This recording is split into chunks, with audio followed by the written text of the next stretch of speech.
ધારી શહેરના પ્રેમપરા નજીક આવેલ શેત્રુંજી નદી નજીક માનવ લાશ મળી આવતા ચકચાર મચી। આજરોજ તા 2 જાન્યુઆરી 2026ના બપોરના સુમારે શેત્રુંજી નદીના પુલ નજીક યુવકની લાશ પડેલી હોવાનું જાહેર થતાની સાથે ધારી પોલીસ સ્ટાફ ઘટના સ્થળે પહોંચી તપાસ હાથ ધરી હતી। મૃતકની લાશની ઓળખ મોબાઈલ અને પાકીટના આધારે થયા મુજબ મૃતકનું નામ સોલંકી જયંતીભાઈ હોવાનું જાહેર કરવામાં આવેલ, જેઓ અનુસૂચિત જાતિ સમાજના છે અને ધારી શહેરના પ્રેમપરાના રહીશ હતા અને છેલ્લા 4 દિવસથી તેઓ ગુમ હતા, જે અંગેની ધારી પોલીસ તપાસ પણ કરી રહેલ હતી।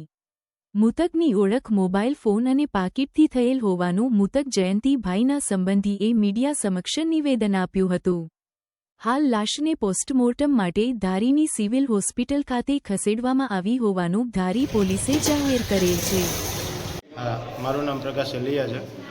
3 દિવસ પહેલાં મારા મામા છે ગુમ થયેલા હતા અને આજે ચોથા દિવસે અમને ખ્યાલ પડ્યો કે ભાઈ ધારી ડેમમાંથી એક ડેડ બોડી મળી આવેલી છે, જેની અમને જાણ થતાં અમે ત્યાં તપાસ કરી। મોબાઈલ અને આધાર કાર્ડથી અમને માહિતી મળી કે ડેડ બોડી એમની જ છે, જેની તપાસ કરતા હવે અત્યારે પોલીસ છે પણ કાર્યવાહી। મૃતકનું નામ શું હતું? જયંતીભાઈ મોહનભાઈ સોલંકી।